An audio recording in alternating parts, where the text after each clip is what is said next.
அந்த ஒரு பகுதியில நம்ம என்ன பார்க்க போறோம்னா, வாசிக்க கேட்ட பகுதியில 1 சாமுவேல் 9ஆம் அதிகாரம் 24 அது வசனத்தை வாசிப்போம், 23 வாசிப்போம். ஏன்னா இந்த பிரசங்கத்தை ஆக்சுவலா நான் சொல்லணும்னு நினைக்கல. இடையில ஒரு 10 நாளைக்கு முன்னால ஒரு காரியம் நடக்க வேண்டியது, நான் போராடி ஜெபிச்சிருக்கேன். நான் என்ன சொல்லணும் மாட்டேன், அந்த வார்த்தையை கொடுத்தார். சரி, ஓகே. அதுக்கு பிறகு நான் ஒரு வார்த்தையை பற்றி கேட்க வேண்டிய அவசியம் இல்லை. கர்த்தர் சொன்னார். என் மனைவிட்ட மட்டும் சொன்னேன், என் பிள்ளைகிட்ட கூட சொல்லல. நானே டிசிஷன் எடுத்தேன், நானே அந்த டிசிஷனை சொன்னேன், அவ்வளவுதான். அது உலகத்துல 100 இது இருக்கும், அது எத்தனை லட்சங்களா இருந்தாலும் அது என்னுடையது அல்ல, எனக்குரியது அப்படிங்கிற தீர்மானத்துல அந்த முடிவுகள் எடுக்கப்பட்டது. அப்பதான் இந்த வசனத்தை எனக்கு கொடுத்ததால் அதுதான் உங்களுக்கு கொண்டு வந்திருக்கிறேன். அதுதான் உங்களுக்கு கொண்டு வந்திருக்கேன். 23ஆம் வசனத்தை போடுமாங்க. 23ல பாருங்க. நான் பின்பு சாமுவேல் சமையல்காரனை பார்த்து, நான் உன் கையில் ஒரு பங்கை கொடுத்து வைத்தேனே. அப்போ ஆண்டவர் உங்களுக்காக ஒரு பங்கை கொடுத்து வைத்திருக்கிறார். எத்தனை பேர் விசுவாசிக்கிறீங்க? ஆமென். அந்த பங்கை பெற்றுக்கொள்ள ஆயத்தமா? இதுதான் என் கேள்வி. உங்களுக்காக ஒரு பங்கு வைக்கப்பட்டிருக்கிறது.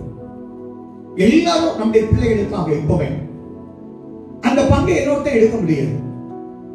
அந்த பங்கை என்னொருத்த எடுக்கவே முடியாது. கர்த்தர் கொடுக்கவும் மாட்டார். ஏன்னா நீங்களும் நானும் இயேசுவின் நாமம் தரிக்கப்பட்ட பிள்ளைகள். அது ஒரு வசனத்துல வரும். அப்ப சொல்லுவேன், அவருடைய நாமம் உனக்குள்ளே தரிக்கப்பட்டிருக்கிறது. நம்ம பங்கை இன்னொருத்த எடுக்க முடியாது. எதுக்கு பயப்படுறோம்? நீ கர்த்தரை மட்டும் பார்த்தால் நீ எதுக்கு பயப்படுற? கடனை பற்றி பயப்படுறியா? பயப்படாத. உன் வியாதியை பற்றி பயப்படுற? பயப்படாத. தேவ சமூகம் ஒன்று இருக்கா இல்லையா? இருக்குல்ல. நீங்க ஏன் பயப்படுகிறீர்கள்? இதே கேள்வி. பயப்பட வேண்டிய அவசியம் இல்லை. உலகம் ஆயுதம் சொல்லலாம். நான் எப்பவுமே எனக்கு புதுசா கேட்டு பழகி போச்சு. எப்படின்னா, நீங்க இப்படி சொன்னீங்களா? அப்படியா? நான் யாரையும் பார்க்கலையே, நான் இப்படி சொல்லியிருப்பேன். அதை விட என்ன, கடந்த ஒரு கொஞ்ச நாளைக்கு முன்னால ஒரு பொய் ரொம்ப சிக்கலா சிக்கிச்சு. நீங்க அங்க இடம் வாங்கி போடுறீங்க, இங்க இடம் வாங்கி போடுறது, அங்க வருமானம் இருக்கு. எனக்கு எந்த வருமானம் எந்த இடமும் கிடையாது. கர்த்தர் கொடுத்த ஒரே இந்த ஊழியம் மட்டும்தான் எங்களுடைய. அது எனக்கும் எங்க அண்ணனுக்கும் இதுல சொன்னது போல உங்க கையில ஒரு பங்கை கொடுத்து வைத்திருக்காரு எங்க 2 பேருக்கும். இதை நாங்க 2 பேரும் எங்களுக்கு கொடுக்க முடியாது. நாங்க என்ன செய்யலாம்? எங்க பிள்ளைகளுக்கு அதை முறையாய் பத்திரம் முடிக்கலாம், அவ்வளவுதான் செய்ய முடியும். வேற ஒன்றும் செய்ய முடியாது. அவங்களோட ஊழியத்தை செய்யணும். இல்லைன்னா ஊழியம் யார வச்சிருக்காரு அந்த ஊழியக்காரங்க வருவாங்க, அவங்க செய்வாங்க. பாக்கியவான்களுக்கு கையில கொடுக்கப்படும், அவ்வளவுதான். இதை பற்றி கவலையப்பட மாட்டேன். என்ன நடந்தாலும் கர்த்தர் அனுமதிக்காமல் உங்க வாழ்க்கையில நடக்காது. கடந்த நாள் நம்முடைய சபை சார்ந்த ஒரு மகன் எனக்கு போன் பண்ணாங்க. அவங்க இன்னொரு தம்பிக்கு போன் பண்ணிட்டு அவர் எடுக்கல, நீங்க போன் பண்ணா எடுப்பாரு. அவருடைய நம்பிக்கை, எங்க பாஸ்டர்ட்ட நான் போன் பண்ணி சொன்னா அவர் அங்க பேசினா உடனே நடக்கும். அதான் உண்மையான உண்மை. ஒரு செகண்ட் ஆனா அந்த சகோதரர் கொடுத்த நம்பர், அந்த ஸ்பாட்ல இருந்த மனுஷனுக்கு நம்பர் கொடுத்திருந்தா அடுத்த செகண்டே நடந்திருக்கும். அங்க இருந்த ஒரு அதிகாரிக்கு நம்பர் கொடுத்தாங்க. அதனால அந்த அதிகாரி வேற இடத்துக்கு மறியல் போயிட்டாரு. அதிகாரி பார்க்க முடியும், இல்லைன்னா ஸ்பாட்ல நடந்திருக்கும். ஏன்னா அந்த மனுஷனுடைய போனுக்கு அவ்வளவு வேல்யூ உண்டு. நான் சொல்றேன், நம்முடைய தேவன் அப்படிப்பட்ட மனிதர்களை நமக்கு வைத்திருக்கிறார். ஆமென். உங்க முன்னால இருக்கிறார், உங்க முன்னால இயேசு இருக்கிறார். அவர் எல்லா வளமையும் பெற்றவர். 1000 ப்ராப்ளம் இருக்குங்க, 1000 ப்ராப்ளம் இருக்கும். உதவின்னு ஒண்ணு வந்தா எந்த ராத்திரினாலும் செய்வதுதான் தேவ பிள்ளைக்கு ஒரு அடையாளம். அதான் உண்மை. கடந்த நாள்ல திடீர்னு ராத்திரி 10 மணிக்கு நாங்க லைட் எல்லாம் ஆஃப் பண்ண பிறகு ஒரு அம்மா வந்தாங்க. நான் ஜோம் பண்ணி ஒரு காரியத்தை சொன்னேன். அடுத்த நாள் கேட்கிறேன், 2 நிமிஷத்துல எனக்கு பிரச்சனை சரியாயிடுச்சு. தூங்குற பிறகாக நான் வந்தது. அதான் உண்மை. நான் சொல்றேன், நீங்க இப்படி செய்யணுமா? உங்களுக்கான பங்கு ஒன்று கர்த்தர் வைத்திருக்கிறார். அதை கொண்டு வந்து வையுங்கிறார். இன்னைக்கு உங்களுக்கான பங்கை இங்கே கொண்டு வந்து வைக்க சொல்லி இருக்கிறார். அடுத்த பகுதியை வாசிக்கிறோம். அடுத்த 24 போடுமானே. இன்னைக்கு இந்த இடத்துல இல்லாதவங்க அந்த சத்தியம் அவங்களுக்கு கிடைக்கல, அவ்வளவுதான். அந்த பொக்கிஷம், இந்த தலைப்பு என்ன போட்டு தலைப்பு போடுமானே தலைப்பு பாருங்க. அந்த தலைப்பு முழுசா பாத்தீங்கன்னா தேவன், அத தலைப்பு வாசிப்போமா? தேவன் வாசிங்க. தேவன் உனக்காக வைத்த பொக்கிஷமும் புதையலும். அத வாசா எப்படி வாசிக்கணும்? தேவன் எனக்காக வைத்த புதையலும் பொக்கிஷமும். அப்போ ஒரு பொக்கிஷம் ஒன்று இருக்கு, புதையல் ஒன்று இருக்கு. இன்னைக்கு நமக்கு ஒரு புதையல் கிடைச்சா கவர்மெண்ட் எடுத்து போயிருவான். ஆனா இங்க உள்ள புதையல் அப்படி அல்லங்க. இந்த புதையல எந்த மனுஷனும் எடுக்கவும் முடியாது, எந்த மனுஷனும் அபகரித்துட்டு போக முடியாது. அதான் உண்மை. அங்க அழகா 24வது வசனத்துக்கு வருவோம். அதை வாசிக்க, அதை வாசிக்க கேட்போம். நான் உன் கையில் பங்கை கொடுத்து வைத்தேனே. வாசிப்போம். அப்பொழுது சமயக்காரன் ஒரு முன்னந்தொடையும் அதனோடு இருந்தப்போ ஒன்று இல்ல, நல்லா புரிஞ்சுடுங்க. ஒரு பங்கு அல்ல, அந்த பங்கோடு சேர்ந்து கொஞ்சம் இருக்கு. புரியுதா? அப்படி ஒரு பங்கு அதோட கொஞ்சம் இருக்கு. அந்த ஒரு பங்கு அவர்களுடையது, அதோடு இருப்பது அவருடைய பிள்ளைகளுக்குரியது. ஆனா இந்த சவுல் அந்த வாய்ப்பை இழந்ததால் பிள்ளைகளுக்கு அது இழந்து போனது. இப்போ அவன் கொடுக்கப்பட்டது என்ன? முன்னந்தொடை. நம்ம சாப்பிட போன பந்திக்கு போறோம். உங்க முன்னால பிரியாணி வைக்கிறாங்க. இந்த பிரியாணி யாரு என்ன பகுதி கேட்பீங்க? யாரு என்ன பகுதி கேட்பீங்க? என்ன கேட்பீங்க? ஏதாவது ஒரு பீஸ் வச்சிருப்பா. இல்ல லெக் பீஸ். என் பேத்தி இங்க பேத்தி மாதிரி இருக்காங்க. பாருங்க, லெக் பீஸ் இல்ல, இங்க ஒரு லெக் பீஸ். ஆனா இது முன்னத்தோட எத்தனை கிலோ இருந்து கணக்கு இல்ல. அவ்வளவு பெரிய சாப்பாடு சாப்பிடக்கூடிய ஒரு யுத்த வீரன். சும்மா உனக்கு கர்த்தர் செலக்ட் பண்ணல, உங்களை எதையும் தெரிந்தெடுத்தது அப்படியாகும். தேவனுடைய சபையில் தேவனுடைய பாதத்தில் உட்கார்ந்து ஜனங்களுக்காக யுத்தம் செய்கிற போர் வீரனாக உங்களை என்னே தெரிந்தெடுத்தார். நம்ம செய்கிறோமா? இல்லையே. அழகா சொன்னாங்க. போவாசனா ஆனா பொக்கிஷம் வேணும், புதையல் வேணும். நான் மட்டும் எதுக்கு வர மாட்டேன்? போவாஸ் ஜெபத்துக்கு வர மாட்டேன். எனக்கு பொக்கிஷமும் வேணும், புதையல் வேணும். ஏசியன் முன்னால போனோம். ஆனா நான் எதுக்கு வர மாட்டேன்? வீட்டுல உட்கார்ந்து என்ன வேணாலும் பண்ணுவேன். இப்போ ஒரு தீர்மானம் இருக்கு. உங்களுடைய ஆசீர்வாதங்கள் பல தடைப்பட காரணம் உபவாச ஜெபம் இல்லாதது. ஜெபமும் வேத வாசிப்பும் இல்லை என்றால் ஆசீர்வாதம் தடைப்படும். குடும்ப ஜெபம் இல்லைன்னா உங்க ஆசீர்வாதம் தடைப்படும்.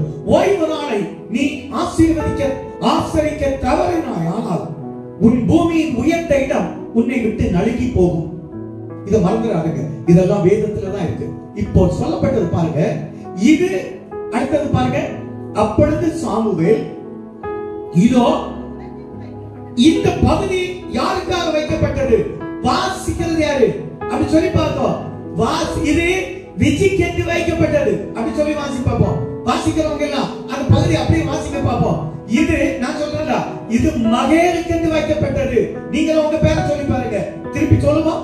இது உங்க பேரை சொல்லி நீங்க பேசுறது. இது யாருக்கு வைக்கப்பட்டது? நீ சொன்ன உனக்கு. இது யாருக்கு? இது மகேலுக்கு வைக்கப்பட்டிருக்கிறது. அப்படின்னா நீங்க உங்க பேரை சொல்லணும். பாஸ் உங்க பேர் சொன்னீங்களா? இது உங்களுக்கு வைக்கப்பட்டது. அதை யாரும் எடுக்க முடியாது. சொல்லி பாருங்க. உங்களுக்கு வைக்கப்பட்டதை யாருக்கு கொடுக்க மாட்டார் கர்த்தர். எனக்கு வைக்கப்பட்டதை யாருக்கும் கொடுக்க மாட்டார். இந்த ஊழியத்துல யாரும் பங்கு போட வர முடியாதுங்க, கொடுக்க மாட்டாருங்க. நானே நினைச்சாலும் நடக்காது, எங்க அண்ணன் நினைச்சாலும் நடக்காது. ரெண்டு பேரும் அப்படி நின்று தேவ சமூகத்துல நின்னாதான் கதை நடக்கும். அதான் உண்மை. எவ்வளவு அழகாக இருக்கு. ரொம்ப அழகான பகுதி. இதை உனக்கு முன்பாக வைத்து நல்ல அனுபவி. சாப்பிடுறாங்க, நல்ல சாப்பிட்டு சந்தோஷமாயிரு, குடும்பத்தோடு சந்தோஷமாயிரு. இப்போ 1ஆம் வசனத்தை வாசிப்போம். இது யாருக்கு கையில கொடுக்கப்பட்டது? அவன் எப்படிப்பட்டவன்? என்ன காரியம் செய்தான்? அப்படி பாருங்க. பென்யமீன் கோத்திரத்திலே கீஸ் எனும் பேருள்ள மகா பராக்கிரமசாலியான ஒரு மனுஷன் இருந்தான்.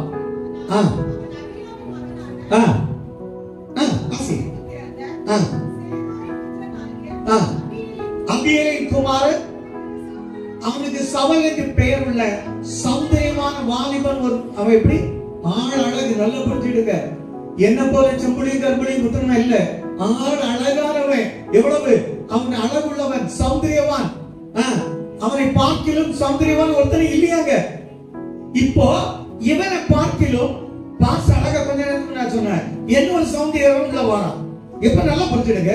நான் கர்த்தருடைய பார்வையில், நான் கர்த்தருடைய சமூகத்துல நான் உண்மையா இருந்தால் என்ன விட என்ன ஒரு சௌந்தரியவான கொண்டு வர மாட்டான். நான் சரியில்லைன்னா என்ன ஒரு சௌந்தரியம் வருவான். ஆமென். நீங்க அதை புரிஞ்சுக்கணும்.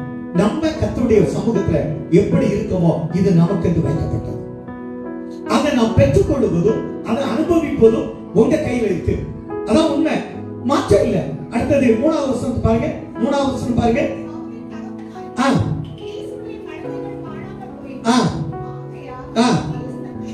இப்போ நிறைய வசனம் வாசிக்க முடியாது. கீசுடைய கழுதை காணாம போயிட்டு இந்த கீசுடைய மகனை பார்த்து சொல்றார், நீ கழுதையை தேடி புறப்பட்டு போய் கொண்டு வா. நிறைய இருக்கு, நம்ம அதை விட்டுருவோம். இவன் எதுக்கு போனான்? கழுதையை தேடி போனான். தேடி போனவன் தேவ சமூகத்தை தேடி வந்தான். இங்க இருக்க எல்லாருக்கும் கேட்கிறேன், நீங்க எதுக்காக இங்க வந்திருக்கிறீங்க? நீங்க எதையோ ஒண்ணு தேடி வந்திருக்கிறீங்க. இல்ல பாஸ், நான் சும்மா தான் வந்தேன் அப்படின்னு யாராவது சொல்றீங்களா? ஒரு அலையில சொல்லுங்க. ஒருத்தர இல்ல, நான் சும்மா தான் வந்திருக்கேன், நான் சும்மா வந்து உங்க சத்தியத்தை சும்மா கேட்டுட்டு போற வந்திருக்கேன், அந்த எண்ணத்துல வந்தவங்க ஒரு அலையில சொல்லுங்க. இல்ல பாருங்க, எல்லாருமே இந்த இடத்துல வந்த எல்லாருமே ஒரு எக்ஸ்பெக்டேஷனோடு வந்திருக்கிறோம், ஒரு எதிர்பார்ப்போடு வந்திருக்கிறோம். நீ எதை எதிர்பார்த்து வந்தாயோ அதை பெற்றுக்கொண்டுதான் போக வேண்டும். ஆமென். விசுவாசிக்கிறவன கரங்களை தட்டி கர்த்தரை நடத்துவோம். ஆமென். அல்லேலூயா. எல்லாரும், நான் ஒரு தம்பிகிட்ட பேசிட்டு இருந்தேன், எங்க சபையில இவ்வளவு ஜனங்கள் இருக்கிறான்னா அவங்க ரிசீவ் ஆன உடனே ஆமென் அல்லேலூயான்னு கத்துறது விண்ணை பழக்கிறது போல இருக்குமா? அதான் அந்த சர்ச் வளர்ச்சி. ஒரு ஆராதனைக்கு 500-1000 பேர் இருக்கிறாங்கன்னா அவங்க போடுற சத்தம் பிரசங்கியாருக்கு மேல இருக்குமா? நான் சொல்றேன், உங்களை தேடி ஒரு வார்த்தை உங்கள் உள்ளத்தை தேடி வரும்போது உன் காதல் வந்துச்சுன்னா ஆமென்னு நீ ரிசீவ் பண்ணாது உன்னுடையது. ஆமென் ஆண்டவரே அப்படி சொல்லி பாருங்க. நான் சொல்றேன், நீங்க வேலையை தேடி வந்திருக்கலாம், சில பெற்றோர் தனக்கு பிள்ளைகளுக்கு திருமணத்தைக்காக கர்த்தரை தேடி வந்திருக்கலாம், சில சரீர சுகத்துக்காக தேடி வந்திருக்கலாம், தொழில் செய்யறவங்க தொழிலுக்காக வந்திருக்கலாம்.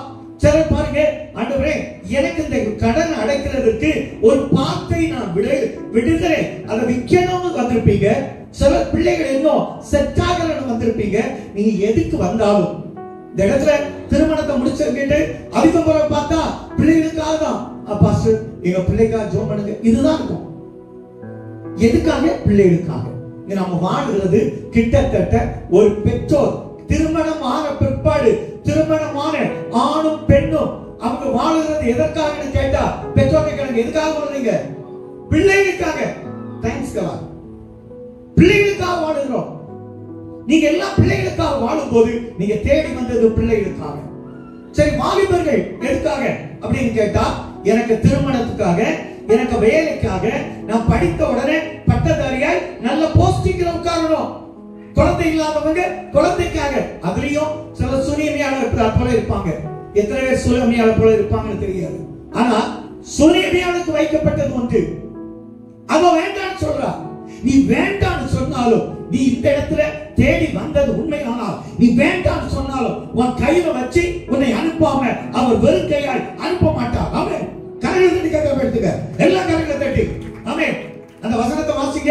2 ராஜாக்கள் அந்த ஒரு வசனத்தை வாசிப்போம். 4வது அதிகாரம், 2 ராஜாக்கள் 4வது அதிகாரம் 13-17 இருக்கும். அதுல பாருங்க, நான் இனத்தாரோடு 17வது வசனமா இருக்கலாம், அதை வாசித்து பாருங்க.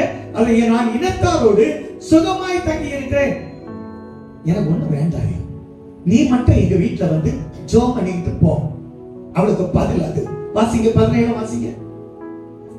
அந்த ஸ்ரீ அப்போ அதுக்கு முத்திர வார்த்தை, அதுக்கு முத்திர வசனத்தை பாருங்க. 16 ஒரு பிராண கால திட்டத்திலே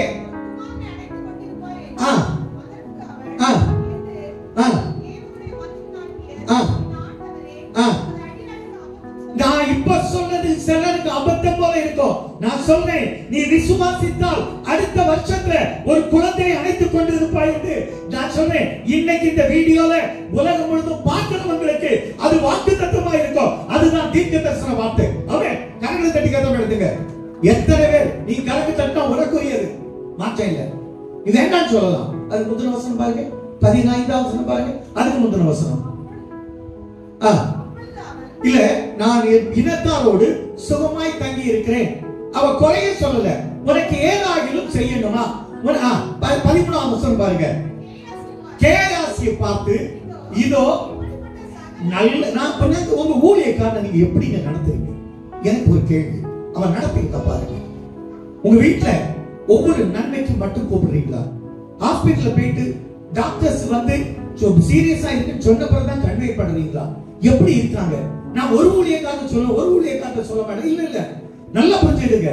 நீங்க உங்களுடைய ரெஸ்பான்ஸ் பொறுத்து இருக்கு. நீ ஊழியக்காரன் நடத்துற விதத்துல உன் வீடு ஆசீர்வதிக்கப்படும்.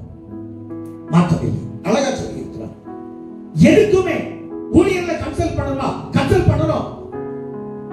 நீ கன்சல்ட் பண்ணா ஆபத்து வரும் முன்னே நம்ம அழகா அந்த சகோதரன் சொல்லும் போது அதாவது ரீகால் பண்ணும் போதெல்லாம் கூட்டிட்டு போறதுக்கு அவர் ஆள் இல்ல அங்க உதவிக்கு.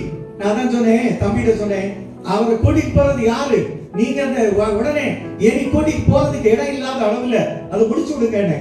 அவ்வளவுதான் சொன்னேன். நான் வேற ஒண்ணும் சொல்லல.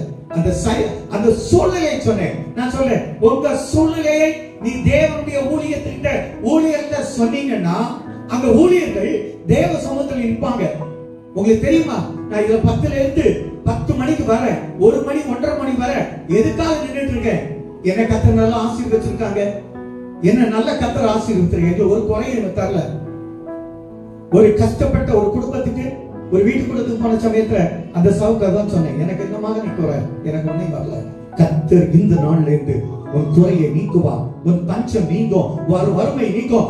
பீரோல வச்சு நீ ஜெபித்து பார், நிச்சயமா இந்த வருடத்துக்குள்ள இப்படி நடக்கும் சொல்லிட்டு வந்தேன். அது நடக்கும். ஆமென். நீ விசுவாசித்தால் நிச்சயமாய் அந்த ஆசீர்வாதம் உன்னை தேடி வரும். உனக்குன்னு வைக்கப்பட்டது உனக்கு தான், வேற யாரும் கொடுக்க மாட்டார். இதான் பாருங்க, கேஆர்சிடி எவ்வளவு அவ எனக்கு ஒண்ணு வேண்டாயா, அபத்தம் எவ்வளவு அழகா சொல்ற. நான் இந்த கடைசியில பாருங்க, என் ஜனத்தின் நடுவே நான் சுகமாய் குடியிருக்கிறேன், எனக்கு ஒரு குறை இல்லையா. குறை உள்ளவள் குறை இல்லைங்கிறா. சில அண்ணா பாருங்க, தேவ சமூகத்துல அழுது கமர்றா. ரெண்டு இருக்கு. நான் இன்னைக்கு சொல்றேன், நீங்க எந்த காரியத்துக்காக இந்த தேவ சமூகத்துக்கு தேடி வந்தீர்களோ அந்த காரியத்தை நீங்கள் இன்று பெற்றுக்கொள்ள போறீங்க. இன்று உங்களுடைய காரியம் தொடங்குகிறது. இனி வருகிற நாட்களில் உங்க காரியம் ராஜமலையா இருக்கும். ஆமென். கரங்களை தட்டி கத்தப்படுத்துங்க. விசுவாசிக்கிறவங்க எல்லாம் நல்ல கரங்களை தட்டி தேவனை மகிமைப்படுத்துவோம். மாற்றம் இல்ல. இப்ப பாருங்க, 3வது வரியில இதே 3வது அதிகாரத்துல 1 சாமுவேல் 9வது அதிகாரம் 7வது வசனத்துல பாருங்க. 7வது வசனம்.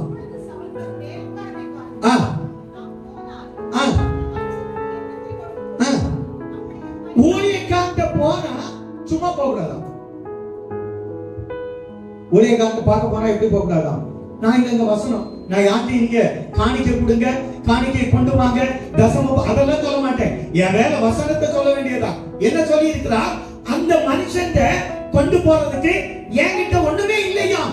அவன் சொல்றான், சாப்பிடுறதுக்கு வச்ச கால் எவ்வளவு பாருங்க, தின்பண்டங்கள் செலவழித்து போயிட்டு தேவனுடைய மனுஷனாய் அவருக்கு கொண்டு போகத்தக்க காணிக்கை நம்மிடத்தில் ஒன்றும் இல்லையே. அடுத்த வசனம் 8வது வசனம் பாருங்க.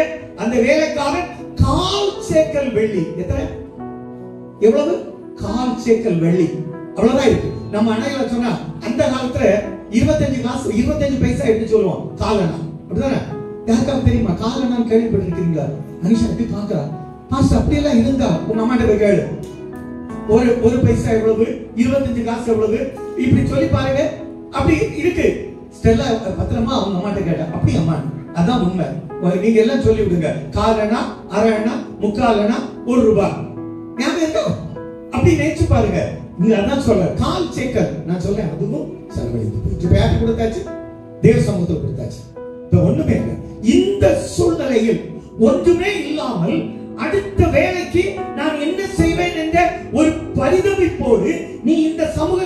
நீ வந்திருக்கிறாய், ஆனால் உன்னை பார்த்து கர்த்தர் சொல்லுகிற வார்த்தை உனக்கு ஆயத்தம் பண்ணப்பட்டது, அது உனக்குரியது, வேற யாருக்கு இல்ல. கரங்களை கர்த்தர் பயன்படுத்துவோம், அதை பெற்றுக் கொள்ளுவோம். ஆமென். இன்னைக்கு வந்தது எதுக்கு? ஒண்ணுமே இல்லாம. சிலருடைய பர்ஸ் பாத்தீங்கன்னா நிறைய இருக்கும், சில பர்ஸ் பாத்தீங்கன்னா ஒண்ணும் இருக்காது. உண்மையாட்டு காணிக்கை மட்டும் காணிக்கையோடு வந்தவங்க இங்க இருக்கிறாங்க. விசுவாசிங்க, கர்த்தர் என்னை சீமானாய் மாற்ற போகிறார். எத்தனை விசுவாசிக்கிறீங்க? ஆமென். கர்த்தர் என்னை கோடீஸ்வரனாய் மாற்ற போகிறார். அப்படி எத்தனை விசுவாசிக்கிறீங்க? ஆமென். நான் இந்த வசனத்தை வாசித்த உடனே, நான் இந்த வசனத்தின்படி 5 லட்சம் இழந்தா கர்த்தர் எனக்கு 50 கோடி தருவார். எப்படி? அது எப்படின்னு கேக்குறீங்களா? இந்த ஃபார்முலா கால்குலேஷன்ஸ் எல்லாம் நம்ம மகள கேட்டா தெரியும். பயோகெமிஸ்ட்ரி எல்லாம் உண்டு, அப்படிதானே? அதுல கால்குலேஷன் உண்டு இல்ல? கால்குலேஷன் எதுல இருக்கு. இந்த கால்குலேஷன் என்ன? நீ 5 லட்சம் இழந்தா உனக்கு 50 கோடி தருவார். 50 ரூபாய் இழந்தா 5 லட்சம் தருவார். அது என்ன கணக்கு? அப்படி பாக்குறீங்களா? வாசிங்க உபாகமம் 1ஆம் அதிகாரம் 11ஆம் வசனம் வாசிங்க. உபாகமம் 1ஆம் அதிகாரம் 10, 11 வாசிங்க. இது உங்களுக்குரியது. அப்படி நினைச்சு கேட்கணும். நீங்க தேவ சமூகத்துல வந்து ஒண்ணே இல்ல அழகா சொன்னார். ஒண்ணே இல்லன்னு சொல்லாத. ஒண்ணே இல்லன்னு எதுக்கு சொல்லணும்? ஏங்க, ஒரு தகப்பன் தாய் கைவிட்டாலும் தாவீது சொன்னார்ல, கர்த்தர் என்னை சேர்த்து கொண்டார். நல்லா புரிஞ்சுடுங்க.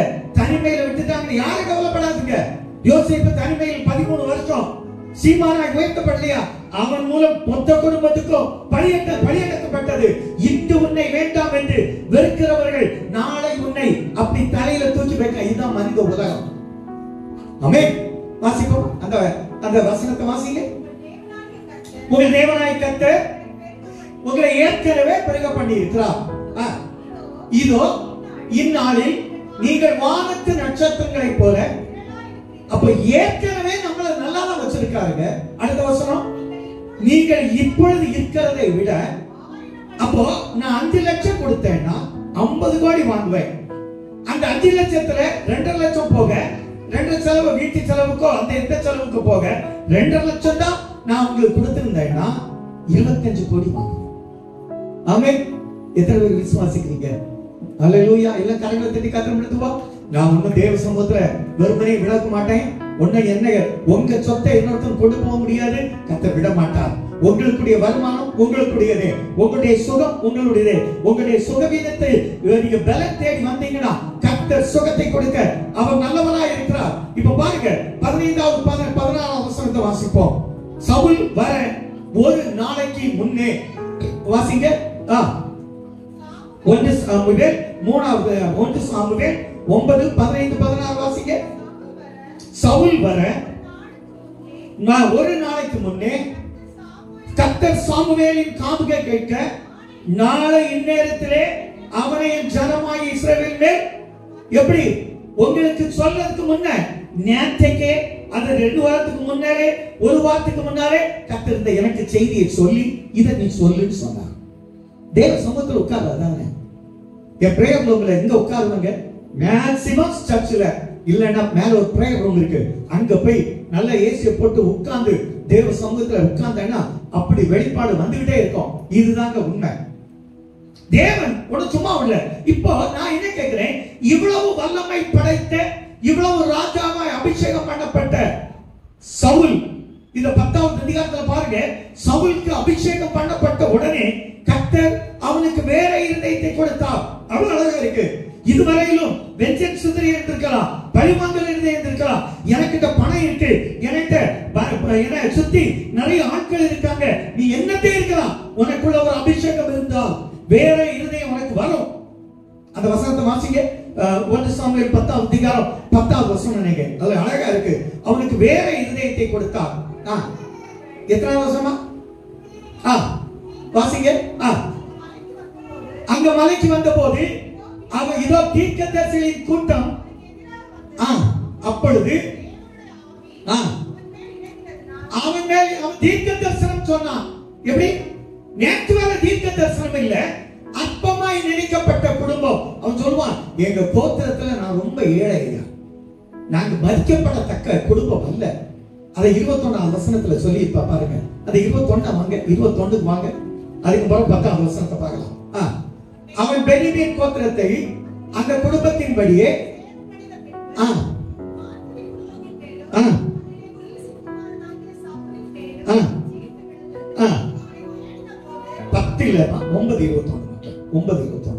அப்பொழுது சவுல் பிரதித்திரமாக, நான் இஸ்ரவேல் கோத்திரத்திலே சிறிதான குடும்பம், தாழ்த்துகிறோம் பாருங்க. அன்னைக்கு தாழ்மை இருந்துங்க. தாழ்மை இருக்கிறது வரதான் உனக்கு மேன்மை. தாழ்மை இருக்கணும், கடைசி வரை தாழ்த்தணும். தேவ சமூகத்தில் வந்துட்டா நம்ம தாழ்த்தி தான் ஆகணும். வெளியே என்ன வேணாலும் பேசலாம். நம்ம கர்த்தருடைய ஆவி உனக்குள்ள இருக்குமானால் நீ பயப்படவே மாட்டாய். எதுக்கு பயம்? உனக்குள்ள தேவ ஆவி இருக்கிறது. நீ மனுஷனை பார்த்து பயப்பட வேண்டிய அவசியம் இல்ல. வறுமையை பார்த்து பயப்பட வேண்டிய அவசியம் இல்ல. சுகவீனத்தை பார்த்து பயப்பட வேண்டிய அவசியம் இல்ல. நிந்திக்கிறவங்க பார்த்து பயப்பட வேண்டிய அவசியம் இல்ல. தூசிக்கிறவங்களை பார்த்து பயப்பட வேண்டிய அவசியம் இல்ல. இங்க பாருங்க, எவ்வளவு ஒரு சிறிய குடும்பம், கோத்திரம், பென்யமீன் கோத்திரத்தில் குடும்பங்கள் எல்லாம் எங்க குடும்பம் அற்பமானது ஐயா. எங்கயா கேட்டுட்டீங்களா?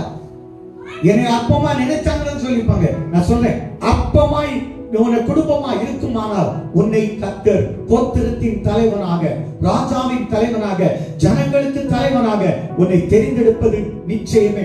அதுக்குதான் உனக்கு கொடுக்கப்பட்டிருக்கு. அல்லேலூயா, அல்லேலூயா. கரங்களை தட்டி கர்த்தரை எடுத்துவோம். இந்த தேவன் எவ்வளவு நல்ல கர்த்தர். எல்லா கரங்களை தட்டி கர்த்தரை எடுத்துவோம். மாற்றம் இல்லைங்க. ஆண்டவர் எவ்வளவு நல்லவர் தெரியுமா? அவரை போல, ஆண்டவரை போல, ஆண்டவரே இது மட்டும் இல்லைங்க. 17 வசனத்தை பாருங்க. இவன் தான் என் ஜனங்களை ஆளுவான். இவன் தான் என் ஜனங்களை ஆளுவான். நல்லா சொல்லிட்டார். ஊழியக்காரங்களுக்கு முன்னக்கூட்டியே தெரியும் இதுதான் நடக்குமா. 90% தெரியுங்க. சில காரியங்கள் தெரியாது. எலிசாக்கு சில காரியம் மறைக்கப்பட்டது. அந்த கேயாசுடைய மகன் மறைத்து போனது. கேயாசு எலிசாக்கு மறைக்கப்பட்டது. எலியாவுக்கு சமாரியா ஸ்திரீயுடைய அந்த சாரிபாத் விதவையுடைய மகன் மறைத்து போனது மறைக்கப்பட்டது. எல்லாம் ஊழியருக்கு தெரியும் சொல்ல முடியாது. இங்க பாருங்க, 3 நாளைக்கு முன்னாலே அவன் அந்த உடனே அத பாருங்க 9ஆம் அதிகாரம் 9வது 20ஆம் வசனம் பாருங்க. 3 நாளைக்கு முன்னாலே நீ கழுதையை பற்றி கவலைப்படுகிறாய். கழுதையை பற்றி கவலை உனக்கு வேண்டாம், அவைகள் அகப்பட்டது. இது இப்ப பாருங்க, 3 நாளைக்கு முன்னாலே இந்த கழுதை 3 நாளைக்கு முன்னாலே காணாம போயிட்டு ஏது தேடி வந்துட்டீங்களோ. நான் இன்னைக்கு சொல்றேன், அடுத்த 3 மாசத்துக்குள்ள உங்க கேட்க விசுவாசிக்கிறவங்க கரங்களை தட்டி கற்றுக்குவோம். விசுவாசிக்கிற எல்லாம் நீ எதுக்காக வந்தாயோ நிச்சயமா சொல்றேன் 3 மாசத்துக்குள்ள உன் கையில இருக்கும். கட்டாயம் கர்த்தர் அதற்குரிய வேலையை இப்பவே செய்ய தொடங்கிட்டார். ஏன்னா அப்ப சவுல் எப்படி தோல்வியை சந்தித்தான்? சவுலுடைய தோல்வி காரணம் பாருங்க, துணிகரமாய் போய் சொன்னான். இல்லாததை துணித்து போய் சொன்னான். அடுத்தது குறி கேட்க போன ஆளுகிட்ட போய் குறி கேட்பான். அதை செய்தா நல்லா இருக்குமா, எதை செய்தா நல்லா இருக்குமா? நான் எல்லாம் ஒருத்தட்ட ஒரு ஆலோசனை கேட்பேன். ஏன்னா எங்க காரியத்துல எல்லாம் அவர் ஈடுபட்டதா அதோடு நடத்திக்கிறேன்.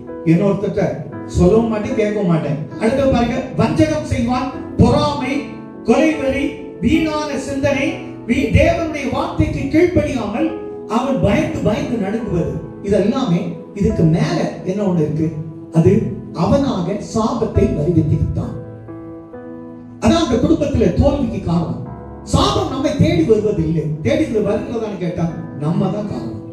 காரணம் இல்லாமல் போட்ட சாபம் தராது. எந்த சாபம் யார் நீ நாசமா போனா அது ஒண்ணு தேடி வராது.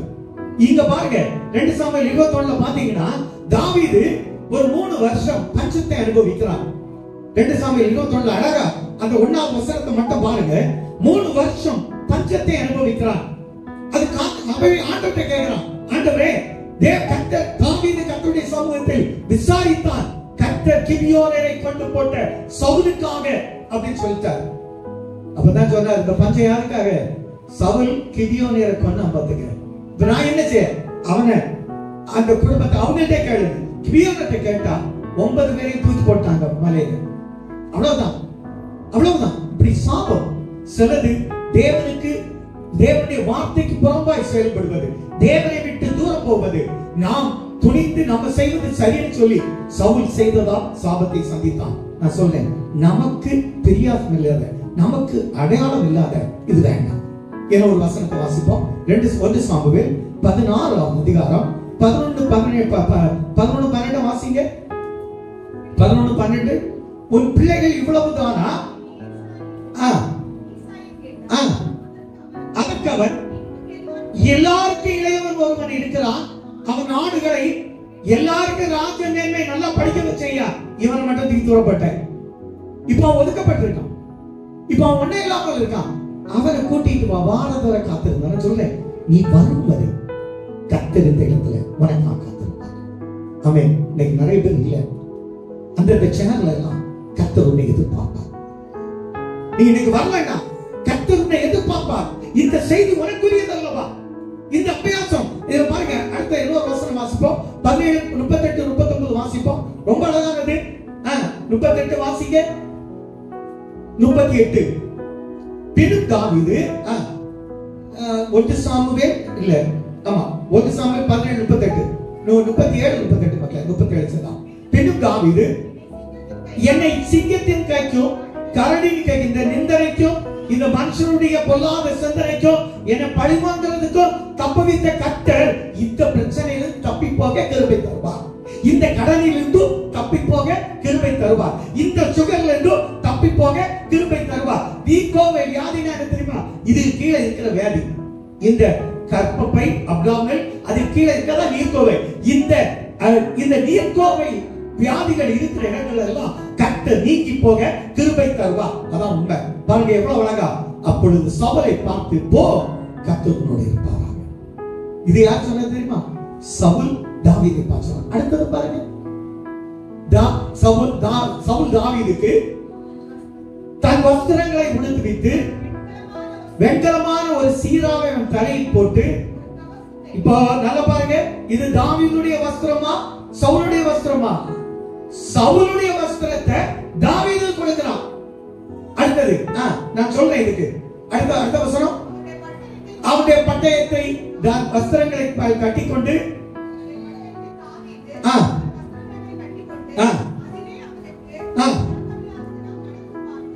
இந்த அபியாசம் எனக்கு இல்லை. நான் சொல்றேன், என்ன ஒரு ஆளுக்கு ஒரு காயம் என்கிட்ட இருக்குமா, அந்த அபியாசம் எனக்கு ஆகாது.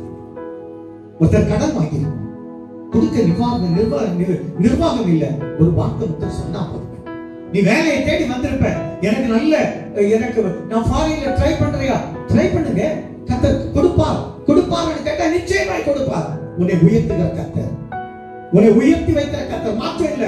கர்த்தர் ஒன்னு சொன்னதாங்க, அவர் சொன்னதை செய்கிற கர்த்தர். இந்த அபியாசம் நடந்து பார்த்தா இந்த அபியாசம் எனக்கு ஆகாதையா. நான் கல்லை எடுத்துக்கிறேன், ஒரு கவனை எடுத்துக்கிறேன், இந்த கம்பை எடுத்துக்கிறேன், இது போதும், நான் போறேன் அப்படின்னு அவனுக்கு பாணியில, அவனுக்கு ஜெபத்தோடு, அவனுக்கு தேவனை அவன் தரிசித்தான், ஜெயித்தான். ஒரே கல்லுல தாவீது செய்த ஒரே கல், கோலியாத் செத்தான். எத்தனை வருஷம் கோலியாத்துக்கு பயந்து. இப்ப பாருங்க, இதுல ஒரு ரகசியம் இருக்கு. சவுல் நல்ல உயரமானவர், இப்போ அவனை போல ஒரு உயரமான கோலியாத், இவனால அந்த கோலியாத்தை மேற்கொள்ள முடியாததால் தாவீது ஒரு குட்டையனை கற்று கொண்டு வரான். இந்த அற்பமாய் நினைக்கப்பட்டவன் கோலியாத்தை கீழே இருந்து பார்த்தா இவன் ஆட்டுக்குட்டி, அவன் எங்க இருக்கான், யானை போல இருக்கிறான். இந்த ஆட்டுக்குட்டின்னு நம்ம நினைப்போம், அற்பமா நினைச்சுக்கலாம். ஒருவேளை இதை வெட்டி நடக்கணும், அவனை கொண்டு ஒரு கல்லை வச்சு கோலியாத்தை அடித்தால் உங்களுடைய ஒரு ஜெபம் சத்துருவை தூர வரட்டுங்க. அவன் கர்மத்தை தட்டி கத்துமா, நீங்க பண்ற ஒரு ஜெபம் நீ தேவ சமூகத்தில் இருக்கிறது ஒரு ஜெபம். நல்லா புரிஞ்சுடுங்க. உனக்காக கர்த்தர் ஆயத்தம் பண்ணப்பட்டது என்னதெல்லாம் அப்படி கேட்டா, பேதுருட்ட கர்த்தர் சொல்லுவா, ஆண்டவரே நாங்க எல்லாவற்றையும் விட்டு உம்மை பின்பற்றுமே, எனக்கு என்ன கிடைக்கணும்? இந்த உலகத்துல 100 வாங்கிக்கடா, நடந்துதான் கேட்பீங்க.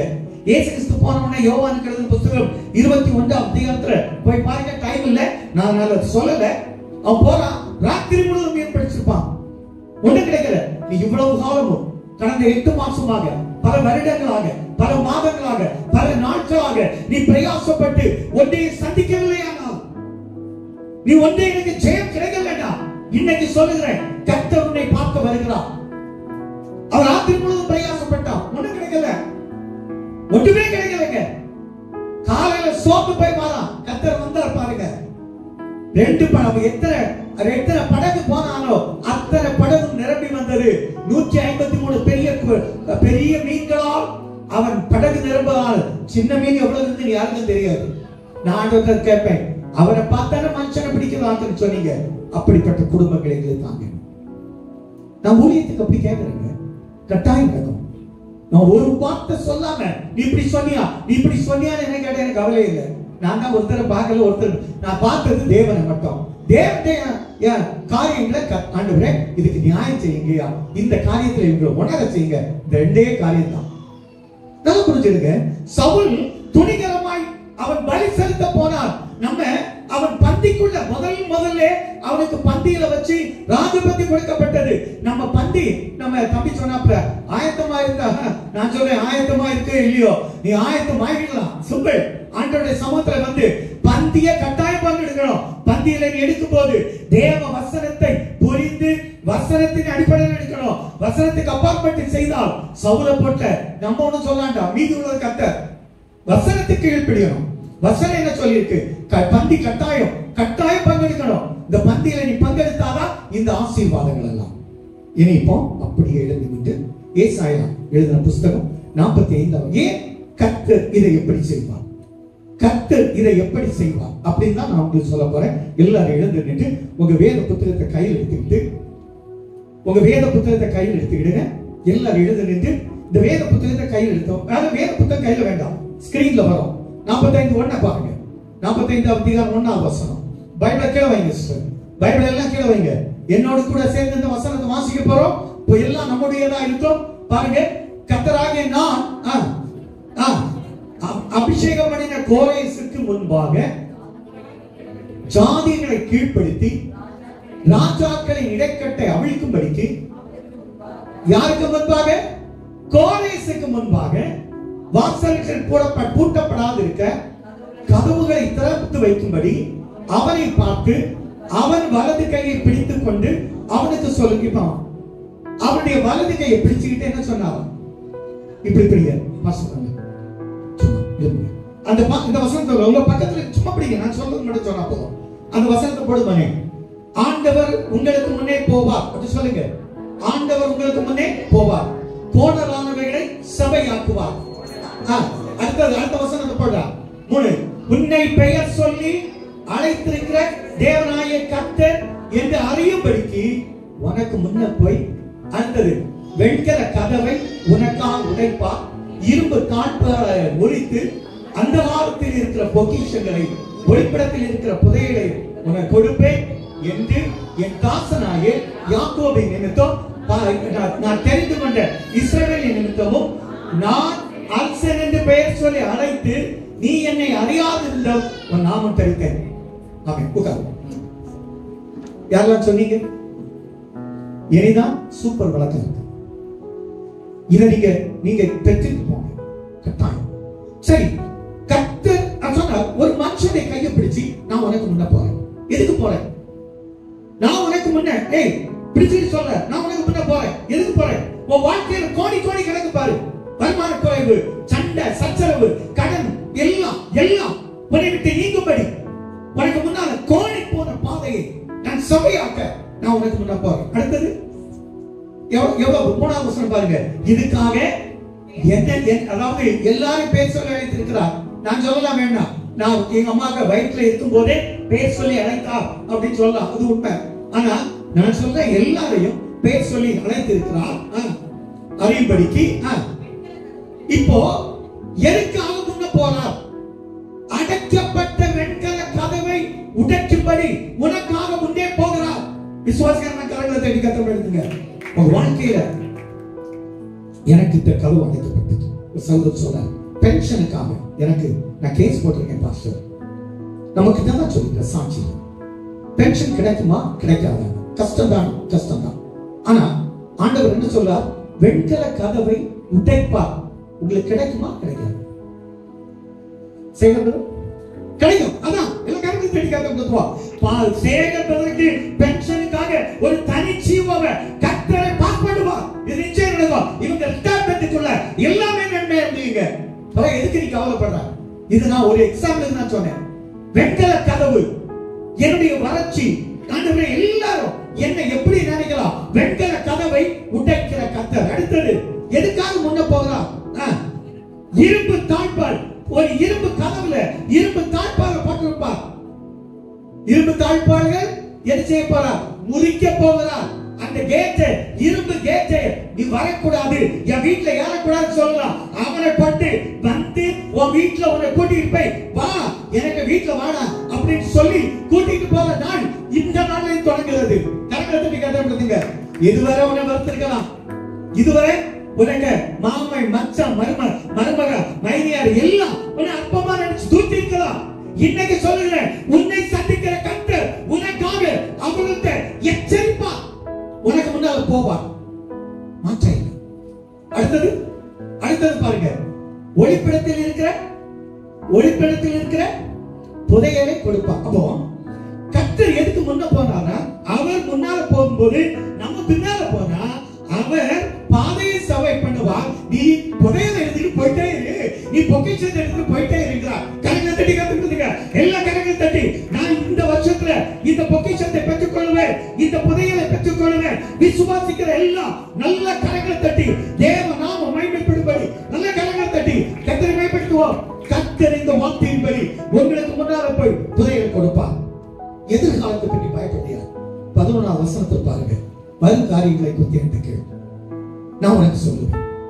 உன் எதிர்காலத்தை பற்றி பயப்படாத, கர்த்தர் இருக்கிறார். அதான் சொன்னார்ல, உன் எதிர்காலத்துல வெண்கல கதவை உடைப்பேன், இரும்பு தாழ்பாலை முறிப்பேன்.